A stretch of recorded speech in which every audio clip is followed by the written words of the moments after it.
Então vamos iniciar a leitura de Atos, capítulo 23.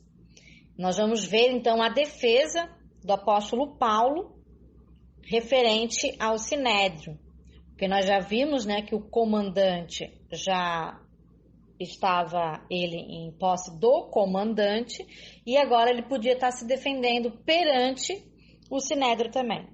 Então, fitando Paulo os olhos no Sinédrio, então ele olhou diretamente nos olhos de cada um do Sinédrio, disse o apóstolo Paulo: varões e irmãos. Claro, ele fala irmãos porque eles são judeus. Tanto o apóstolo Paulo é judeu, como também todo o Sinédrio ali são judeus. Eles são realmente irmãos. Tenho andado diante de Deus com toda boa consciência até o dia de hoje.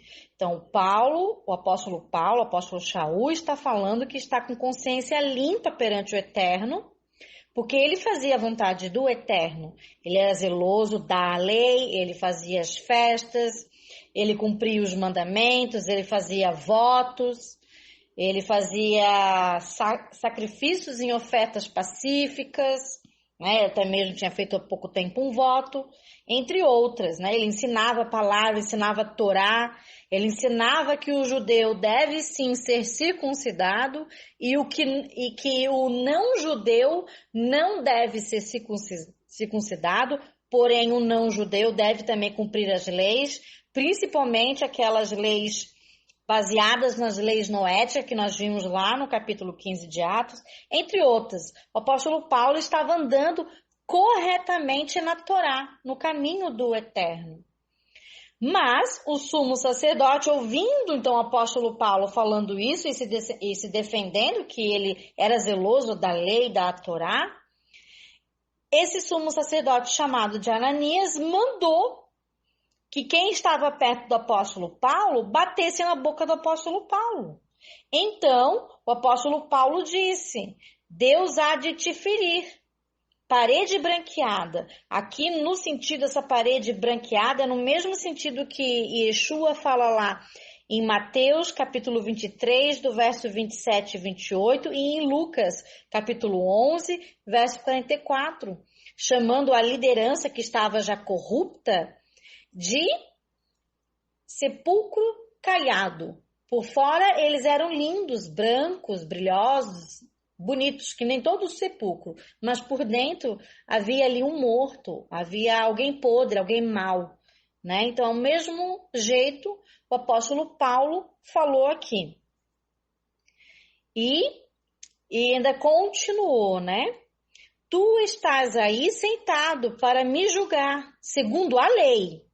Mas contra a lei você me manda que me agridem, A lei do Eterno manda para que quando há um julgamento no Sinédrio, que seja então com juízes aptos e que sejam ouvidas as testemunhas. Mas em nenhum momento a Torá permite que ao ouvir as testemunhas elas sejam agredidas fisicamente. Não se pode, num tribunal justo, principalmente do Sinédrio, que deve seguir ordens bíblicas de Hashem, esse muito menos pode agredir testemunhas, nem de defesa, nem de acusação. E você vê que estava se defendendo e ele foi machucado, ele foi ferido na boca. Então é algo assim que você vê que o sumo sacerdote, ele não estava agindo como sumo sacerdote, como deveria agir, Paulo sempre agiu corretamente. E você vê aqui aquele que era o sumo sacerdote agindo de uma forma má, de uma forma que não agrada a Deus. E continua no verso 4. Os que estavam a seu lado disseram: Apóstolo Paulo, você está agora injuriando o sumo sacerdote de Deus? É uma pergunta encabida, porque não tem como eles acharem correto que o sumo sacerdote mande bater na boca de Paulo, que está fazendo a sua defesa. Isso não existe em hipótese nenhuma. Mas a maldade desses homens era tão grande, a sede de matar uma pessoa, o apóstolo Paulo, Eles nem queriam saber se era inocente ou não, eles queriam acabar com Paulo, eles queriam matar Paulo.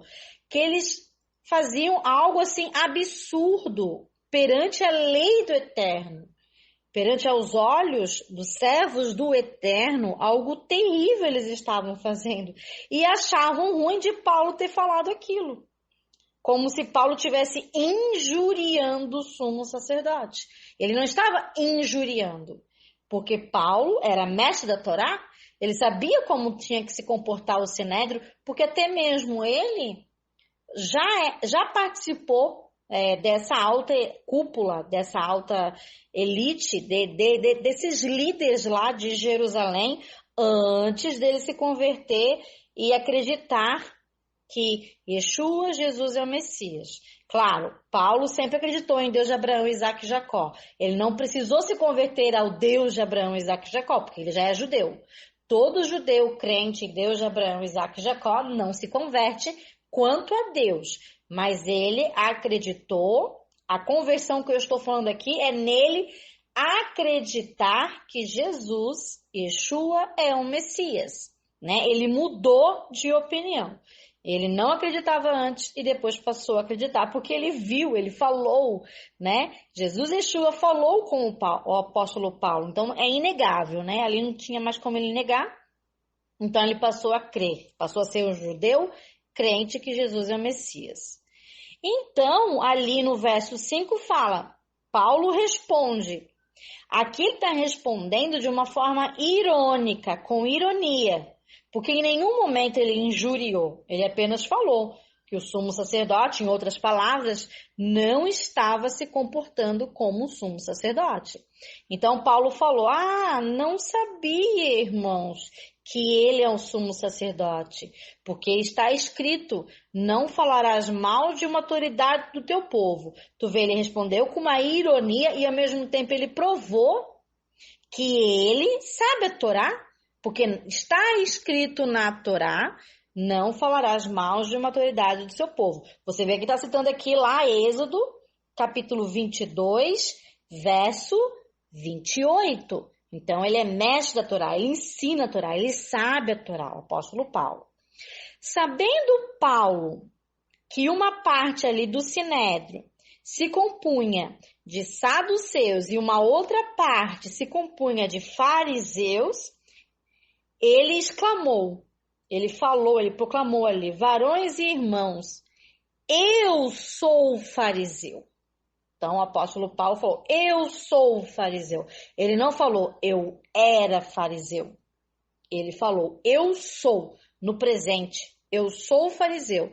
Tu vê, mesmo depois de 20 anos dele acreditar que Jesus, Yeshua, era o Messias, de pregar, de fazer batismo, de tudo isso, 20 anos, mesmo assim, ele ainda falava que ele é fariseu, porque ele é fariseu. Né? Filho de fariseus, a família toda dele eram fariseus. No tocante à esperança e à ressurreição dos mortos são julgados. Então nós sabemos que todo fariseu, ele crê na ressurreição dos mortos. E os saduceus não acreditavam na ressurreição dos mortos. Para os saduceus, a pessoa morria e ali morria também o espírito e a alma da pessoa. Apenas a fagulha de Deus voltava para Deus, mas a pessoa já não existiria mais. Isso os saduceus, mas os fariseus não. Como o apóstolo Paulo, acreditavam na ressurreição dos mortos. Muito mais com o exemplo de Yeshua, que depois de morto, Deus o ressuscitou.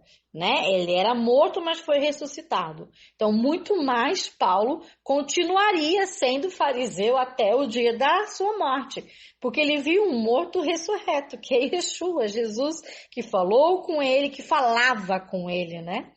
Então, aqui você vê que ele está agindo de uma maneira astuta. Ele está usando uma estratégia, o apóstolo Paulo, aqui na sua defesa. Porque ele estava vendo que os do Sinédrio que estavam ali não estavam agindo de forma correta, conforme a Torá.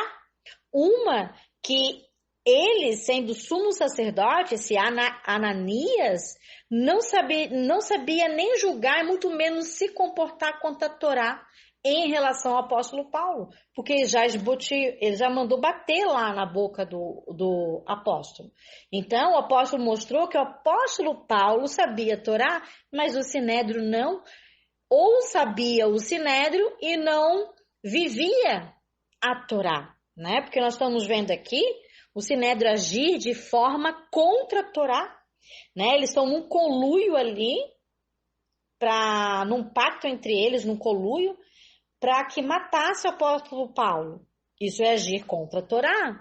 Outra que mandou bater na boca de alguém que está se defendendo ainda, está explicando, está se explicando. Isso também é contra a Torá. Imagina, o Sinédrio não poderia fazer isso. Entre outras, né? Mostrando aqui que ele, o apóstolo Paulo, vivia a Torá, mas o Sinédrio não. Então ele usou de estratégia. Ele, sabendo ali que o Sinédrio era composto de fariseus, mas também de saduceus, ele bolou uma estratégia de colocar um contra o outro, então. E no verso 7, como ele falou que ele estava sendo, então, ali julgado porque ele era fariseu e acreditava na ressurreição dos mortos, o que aconteceu? Dita estas palavras, verso 7, levantou-se grande discussão entre os fariseus e saduceus, porque eles tinham pensamento contrário quanto a essa questão de ressurreição dos mortos. Foi uma estratégia que usada e que deu certo, porque veio muita discussão entre os saduceus e os fariseus do próprio Sinédrio, e a multidão ali do Sinédrio se dividiu. Nós sabemos, né, a Yeshua falou, uma casa dividida não subsiste, um reino dividido não subsiste. E aqui, um Sinédrio dividido também não subsistirá. É uma forma de estratégia na palavra. Então, os saduceus declaram não haver ressurreição, nem anjo, nem espírito. Então, aqui o apóstolo Paulo está falando que não é só a ressurreição dos mortos, mas os saduceus também não acreditavam nem em anjo, nem em espírito, ao passo que os fariseus admitiam sim a ressurreição, admitiam sim que existe anjo e também existia espírito. Claro que 150 anos mais tarde dessa época aqui que nós estamos vendo, os saduceus, depois então de 150 anos dessa data, deixaram de existir, pois a ressurreição se tornou uma norma no judaísmo pela Mishnah de Sanhedrin, capítulo 10, verso 1. Mas aqui nessa época ainda existia e serviu, né, para ajudar aqui na estratégia do apóstolo Paulo. Verso 9. Houve, pois, grande alvoroço e, levantando-se alguns ali mestres da lei, que era aqui está como escribas, mas são mestres das leis, da parte dos fariseus, dizendo, não achamos neste homem mal algum. E será que algum espírito ou anjo, algum melahim do eterno, lhe tenha falado? Então você vê que aqui, com essa estratégia do Paulo, todos os fariseus do Sinédrio passam a apoiar Paulo. E falando e declarando, nós não estamos vendo nada de errado nele. Ele falou que ele segue a Torá, todos os princípios da Torá, inclusive citou perante nós aqui um verso da Torá, e ainda por cima falou que o Ananias, sumo sacerdote, agiu mal, e é verdade, segundo a Torá ele agiu mal, ele não poderia estar fazendo isso. Então, eles viram que Paulo estava seguindo totalmente, vivendo a Torá, e não tinha nada de errado, não tinha feito nada de errado. Então, ali, eles então, discutiram, né? Discutiram intensamente os fariseus, dizendo essas palavras. Não vimos nada de errado no que o apóstolo Paulo fez. E temendo, então, o comandante, vendo ali aquela discussão intensa, aquela briga, aquela multidão, aquele alvoroço todo, o comandante teve medo que o apóstolo Paulo fosse despedaçado por aqueles do Sinédrio, os saduceus. Então mandou descer a guarda para que retirasse o apóstolo Paulo dali e o levassem para a fortaleza, porque a discussão tornou-se tão violenta, né, que ele teve que agir dessa maneira. Paulo, então, sabiamente, criou uma disputa entre eles do Sanhedrin, entre os fariseus e saduceus. E isso foi bom, porque provavelmente o Espírito deve ter lhe falado, porque isso veio a favor dele. Os fariseus ali vieram a ter favor pelo apóstolo Paulo, dizer que não viram nada de errado, e também o comandante, sabiamente, tirou Paulo dali e assim manteve, né, a integridade física do apóstolo.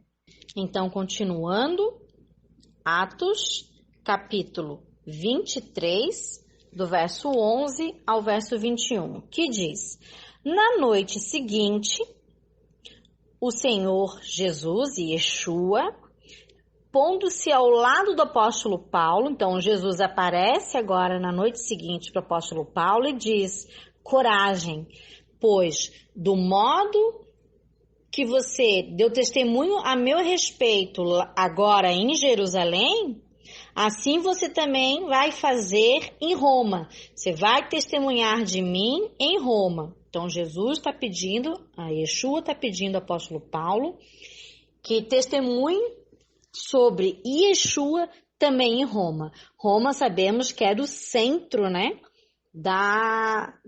do poderio da humanidade naquela época. Então, se ele testemunhasse de Yeshua em Roma, provavelmente isso ia para o mundo inteiro depois, esse testemunho. Quando amanheceu, então o apóstolo Paulo dormiu, quando amanheceu, os judeus, alguns dos judeus que eram os incrédulos, sabemos que todo o povo judeu, a grande maioria, acreditava sim que Yeshua é o Messias.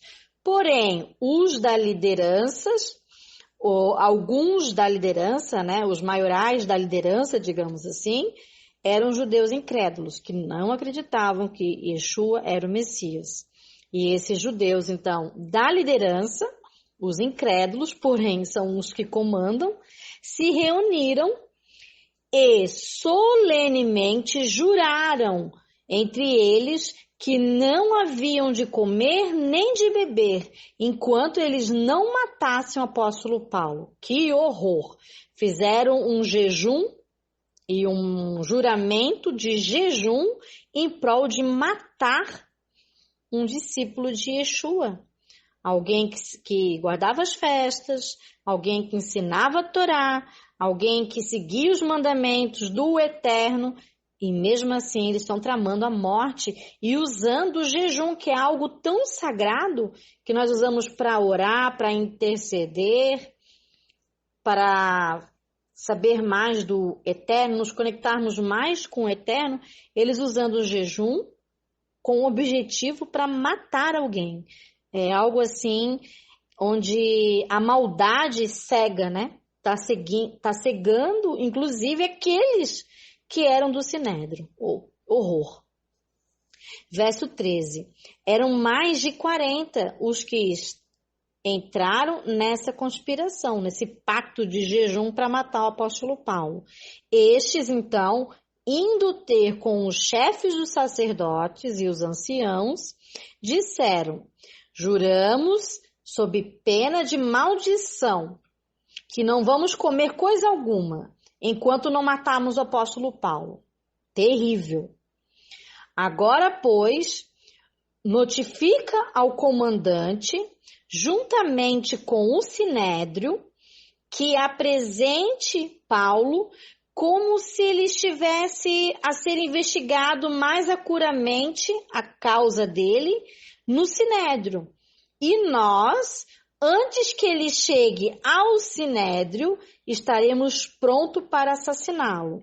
Então, eles queriam que o apóstolo Paulo, que os soldados romanos tirassem o apóstolo Paulo ali de dentro da fortaleza Antônia, onde ele estava, sob os cuidados do comandante, e que ele fosse levado com o intuito, entre aspas, né, de ser investigado de forma melhor, lá no Sinédrio, porque no caminho indo para o Sinédrio, esses 40 que estavam jejuando queriam assassinar o apóstolo Paulo.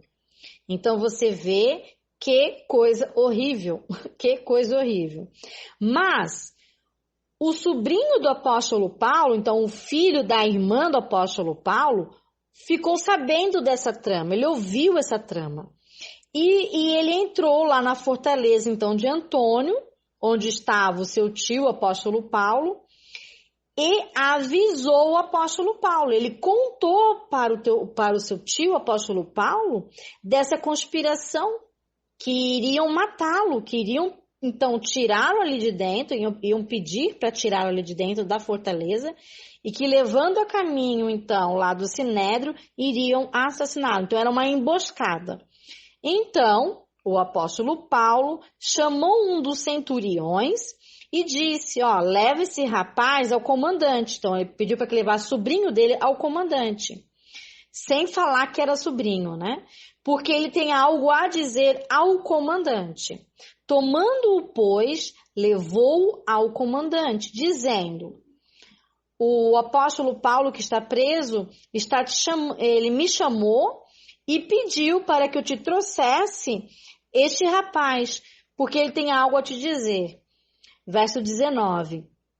O comandante, então, toma o rapaz pela mão e, pondo-se à parte com o rapaz, pergunta a ele, o que você tem para me dizer? Respondeu o rapaz, os judeus planejam te pedir que amanhã apresentes o apóstolo Paulo ao Sinédrio, como se houvesse, ou como eles vão te pedir sob o pretexto de buscar informações mais exatas do apóstolo Paulo. Então, eles vão te pedir isso amanhã. Tu, pois, comandante, não te deixe persuadir, porque mais de 40 deles estão preparados para uma emboscada. Inclusive, eles fizeram um juramento de não comer e não beber enquanto eles não mataram o apóstolo Paulo. Então, você não se deixe convencer por eles e não aceite o pedido deles. E agora eles estão prontos ali, esperando que tu atendas o pedido deles, mas não atendes, porque eles estão tramando uma emboscada. E eles vão matar o apóstolo Paulo. Então, você vê que o menino levou até o comandante tudo aquilo que ele sabia, né? Então, o comandante agora, nós vamos ver nos próximos versos, vai estar bolando uma estratégia para que isso não ocorra. Graças a Hashem, né? Tu vê, o Espírito Santo, o Espírito de Deus, colocou o sobrinho do apóstolo Paulo, não sabemos aonde, mas ele acabou escutando essa trama diabólica de matar o apóstolo Paulo, de ele ser encurralado numa emboscada e de avisar antecipadamente, até mesmo antes deles chegarem até o comandante, primeiro chegou o auxílio de Hashem. Eterno é maravilhoso, né? Ele sempre está na frente de tudo e de todos. E ele ajuda os seus. Ele não só capacita, como ele também ele coloca toda a estrutura necessária para ajudar aos seus. Então, o Eterno aqui levantou o sobrinho, então, do apóstolo Paulo, com essa informação, o que foi uma informação vital para que o apóstolo Paulo pudesse, então, chegar ao objetivo Qual que era o objetivo do apóstolo Paulo agora? De testemunhar de Yeshua também em Roma. A vida toda dele, depois que ele encontrou Yeshua, a vida toda dele foi em prol de apregoar sobre Yeshua em Jerusalém e também em outras cidades vizinhas. Mas agora, a missão que Yeshua deu para ele é de ir até Roma, coração da humanidade. E ali, o testemunho dele será ouvido não só por Roma, mas levado a todos os 4 cantos da terra. Então, continuando, Atos, capítulo 23, do verso 22 ao 35, para concluirmos, diz assim: Então, o comandante se despediu do rapaz, que é sobrinho do apóstolo Paulo, recomendando a ele que a ninguém dissesse o que tinha contado.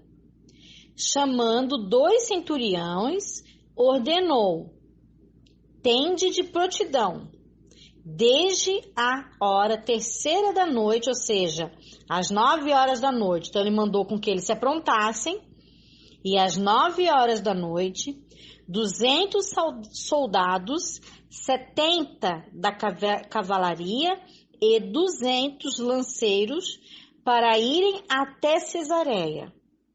Preparai também montaria, cavalos, para levar o apóstolo Paulo, e ele possa ir montado a cavalo, então, em segurança, ao governador Félix. Então, aparece agora uma figura, que é o governador Félix. Ele era procurador da Judéia, no ano de 48 a 54 da Era Comum. A respeito de Félix, então, falaram, né? Isso na história da humanidade. Tácito escreveu sobre o Félix, esse procurador da Judéia, que era governador de Samaria, então. Falou sobre ele o seguinte: com toda a crueldade e avidez, ele, Félix, exerceu o poder de um rei, com o espírito de um escravo, pois ele, o Félix, era escravo de Antônia, mãe do imperador, que ela, no caso, deu a liberdade para Félix. Então, Félix, que aqui nós estamos vendo que é procurador, na verdade, antes ele era até mesmo um escravo. Félix teve 3 esposas, uma atrás da outra, e a última esposa dele foi Drusila. No verso 25, então você vê aqui que o comandante está enviando o apóstolo Paulo com toda a segurança até o procurador da Judéia, até o governador Félix. E o comandante também, juntamente com esse batalhão todo, além do apóstolo Paulo juntamente, mandou também que enviasse uma carta nestes termos. Então aqui Lucas sabia exatamente como a carta foi escrita. Provavelmente por causa do sobrinho, né, do apóstolo Paulo. Bom, não sei, apenas é um achismo da minha parte. Mas o Lucas teve acesso aqui à carta e está colocando a forma correta como ela foi escrita. Que dizia assim a carta, verso 26. Cláudio Lísias, ao excelentíssimo governador Félix, saudações. Este homem, no caso aqui estava se referindo ao apóstolo Paulo, foi preso pelos judeus e estava prestes a ser morto pelos próprios judeus. Quando eu, comandante, sobrevindo com a guarda, o livrei da morte, por saber que ele era cidadão romano. Querendo me certificar do motivo do que eles estavam acusando, eu fiz esse homem descer ao sinédrio deles. E verifiquei ser ele, então, o apóstolo Paulo, acusado de coisas referentes à lei dos judeus, referentes à Torá. Nada, porém, que justificasse morte ou até mesmo prisão deste. Sendo eu informado de que ia haver uma cilada, uma emboscada contra esse homem, tratei então de enviá-lo a ti sem demora. mandei para ti apressadamente, intimando também os acusadores a irem dizer na tua presença o que eles têm contra ele. Verso 31, os soldados, conforme foi ordenado pelo comandante, então eles pegaram o apóstolo Paulo e durante a noite, às 9 horas da noite, o conduziram até Antipátride. E então eles levaram o apóstolo Paulo pela cavalaria e deixaram o apóstolo Paulo ali então em Cesareia.